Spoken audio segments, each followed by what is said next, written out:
Good afternoon आप सभी को। गाबा सर बताइए क्या ट्रेड रहेगी आपकी इस समय की? Good afternoon to you. आज मैं ट्रेड जाऊंगा लॉन्ग विद अ कंडीशन, वो है भारतीय एयरटेल। इसमें स्ट्रेंथ है। सुबह सुबह शायद आपने इसका जिक्र किया था। 1914 पे ट्रेड करा है, स्टॉप लगाएंगे 1900 का, 14 रुपए का। टारगेट रहेगा 1950, लेकिन कंडीशन ये है कि आज के आज निपटा जाइए, जो मिला अपना, बाकी सपना। कल का भरोसा नहीं, लेकिन भारतीय एयरटेल में अपमूव नजर आता है। भारतीय एयरटेल में अपमूव नजर आता है तो चेज कीजिए। खरीदारी की राय 2.5% अप है आज के सेशन में। राजेश सातवते जी, गुड आफ्टरनून। बताइए आपकी पिक इस वक्त की। Good afternoon Shreya, good afternoon everyone. Shreya देखिए, मैं सेल साइड का एक कॉल दूंगा यहाँ पे। मुझे लगता है एक रिकवरी मिल रही है, यहाँ पे एक सेल कर सकते हैं 1476 के आसपास। टोरेंट पावर चल रहा है, तो आप टोरेंट पावर का स्ट्रक्चर देखें, आज इसमें एक रिवर्सल है। तो यहाँ पे सेल साइड की पोजीशन बनी है 1500 के स्टॉप लॉस के साथ। स्टॉप लॉस थोड़ा बड़ा रख रहा हूँ क्योंकि बाजार में थोड़ी रिकवरी है। तो 1500 के स्टॉप लॉस के साथ Torrent Power is a sell on rise for me. मेरे हिसाब से इसका जो नेक्स्ट टारगेट आएगा वो रहेगा 1440 से लेके 1420। ओके, टॉरेंट पावर, ये सेल की अपॉर्चुनिटी होगी राजेश जी की तरफ से। अब अमित जी के पास चला जाए। Amit ji, good afternoon. बताइए आपने क्या ट्रेड पिक किया अभी के लिए? जी good afternoon Anuj ji, good afternoon Shreya ji and everybody on the panel. Anuj ji, थोड़ी सी रिकवरी आ रही है और जो ट्रेड मुझे पसंद है, अभी डिस्कस भी हुआ था in fact, oil India. Oil India का स्ट्रक्चर पॉजिटिव है। पिछले 2 दिनों से यहाँ पे वॉल्यूम्स भी काफी अच्छे हैं और ऑलमोस्ट एक अच्छे जोन से बाहर आ रहे हैं 10 और 20 डेमा। तो एक छोटा सा क्विक ट्रेड यहाँ पे बनता है विद स्टॉप लॉस ऑफ 488 और टारगेट्स हमारे यहाँ पे लगभग रहेंगे 505 के। ऑयल इंडिया के साथ जानना चाहेंगे अमित सेठ जी, खरीदारी की राय इन स्तरों पर। आशीष कयाल जी, गुड आफ्टरनून। बताइए आप क्या पिक कर रहे हैं?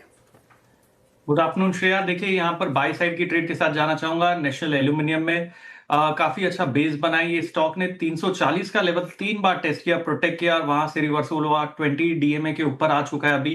तो नेशनल एल्यूमिनियम पे बाई की राय होगी। टारगेट ऊपर में 390 का है और स्टॉप लॉस नीचे में 355 का लगाना होगा। ओके, अब विकास सालुंके जुड़े हमारे साथ। विकास जी बताइए आपकी ट्रेड क्या रहेगी?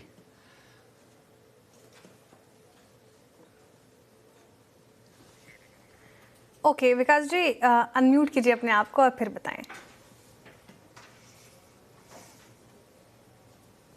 जी, अभी अभी जो यहाँ पे मार्केट थोड़ा वॉलेटाइल यहाँ पे देखने मिल रहा है, बट ओवरऑल कोल इंडिया का जो चार्ट सेटअप है अभी भी स्ट्रांग देखने मिल रहा है। डाउनवर्ड ट्रेंड लाइन का एक ब्रेकआउट यहाँ पे देखने मिल रहा है। मुझे लगता है 452 के टारगेट के लिए कोल इंडिया को यहाँ पे बाय किया जा सकता है। नीचे में इंपॉर्टेंट जो बेस है आज का ओपन यहाँ पे 426 के आसपास का, तो 426 के स्टॉप लॉस से इसको बाय किया जा सकता है 452 के टारगेट के लिए। ओके, कोल इंडिया सुबह से स्ट्रेंथ दिख रही है कोल इंडिया में। सुबह गाबस देखिए पिक क्विक सिंगल में और अब यहाँ पर भी इसको चुना गया है विकास जी की तरफ से। टेक्निकल कॉल्स पूरे हो गए हैं। एक फटाफट से रिकैप आपके लिए लेकर आ जाते हैं और शुरुआत की गाबस ने भारतीय एयरटेल के साथ। खरीदारी की राय है 1950 के टारगेट देख रहे हैं वो, 1900 का लगाना है आपको स्टॉप लॉस। राजेश सातवते जी कह रहे हैं कि टोरेंट पावर को यहाँ पे बिकवाली कीजिए, सेल एंड राइज की स्ट्रैटेजी अपनाइए। 1420 तक के नीचे की टारगेट एक्सपेक्टेड है, 1500 का लगाना है आपको स्टॉप लॉस। अमित जी कह रहे हैं कि ऑयल इंडिया का स्ट्रक्चर पिछले कुछ दिनों से अच्छा लग रहा है तो आज भी चेज कीजिए। 505 के टारगेट के लिए खरीदारी की राय, 488 का लगाना है आपको स्टॉप लॉस। आशीष कयाल जी मेटल पैक से नैल्को के साथ जा रहे हैं। मेटल पैक में अगर आप देखें तो नैल्को में स्ट्रेंथ है, बाकी सारे स्टॉक्स में काफी प्रेशर। तो 390 के टारगेट है, 355 का लगाना है आपको स्टॉप लॉस। और विकास सालुंके जी ने कोल इंडिया चुना है, यहाँ पे खरीदारी की राय उनकी तरफ से। टारगेट और स्टॉप लॉस आएंगे आपके स्क्रीन पर। 452 का टारगेट है, 426 का लगाना है आपको स्टॉप लॉस। मार्केट में पेन लेकिन इन्वेस्टमेंट आइडिया क्या हो ऐसे में, ये समझ लेते हैं गौरांग जी से। गौरांग जी गुड आफ्टरनून, स्वागत है आपका कार्यक्रम में। बताएं सर, कौन सा स्टॉक चुन रहे हैं? धन्यवाद श्रेया जी, आपका इस मंच पर आमंत्रित करने के लिए।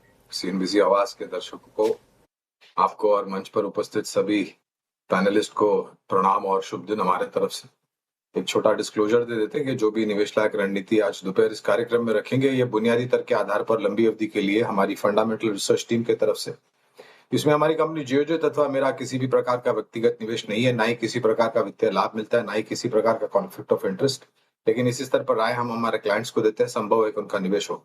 तो कार्यक्रम की शुरुआत में मेरे ख्याल से अनुज भाई ने काफी विश्लेषण मौजूदा परिस्थिति को लेकर के दिया और शायद ये कुछ हफ्तों तक ऐसी परिस्थिति को देखते हुए हम और भी विश्लेषण करते रहेंगे और हमारे तरफ से जो राय उभर करके आती है हम देंगे। तो बाद में मैंने ये भी सुना कि इससे बाजार में, जैसे मैं मानता हूँ, और ये पहली बार नहीं है कि इस प्रकार की परिस्थिति हमने खाड़ी देशों में देखी है, इसके पहले हमने ये परिस्थितियां देख चुके हैं हम। और हर बार बाजार ने जब परिस्थितियां सुधरने लगती हैं तो बाजार ने ऊपर के तरफ के दायरे दिखाए हैं। तो ऐसे बाजार में मेरा मानना है कि एक निवेश लायक रणनीति लंबी अवधि के लिए आपको रखनी चाहिए। इसका कारण यह है श्रेया जी के पहले तो एक करेक्शन आया है कुछ क्षेत्र में जो सीधे सीधे निर्भर नहीं है, जो परिस्थिति है मौजूदा उसके ऊपर या कच्चे तेल के दाम पे ऊपर या फिर नेचुरल गैस के दाम पे ऊपर, वहां पर ध्यान देना अनिवार्य होगा। तो एक ऐसे 2-3 क्षेत्र हैं, उसमें से एक क्षेत्र जो मुझे अच्छा लगता है वो है ऊर्जा उत्पादन। और इस क्षेत्र से जुड़ी हुई एक निजी क्षेत्र की कंपनी जो कि मेरे ख्याल से काफी सक्षम और मजबूत है और नतीजों को लेकर के हमें लग रहा है कि भविष्य में सकारात्मक रुझान आएगा, वो है टाटा पावर। मेरे ख्याल से 260, 365 क्षमा चाहता हूँ, 365 के आसपास मौजूदा स्तर है। निचले स्तर से ऊपर की तरफ उभरा है। यहाँ पर हमारा सकारात्मक नजरिया है। तो और ये क्षेत्र मेरे ख्याल से थोड़ा परे है, जो परिस्थितियां चल रही है उसे नकारात्मक रुझान इस क्षेत्र पर आए, उसकी संभावना हमें कम लग रही है।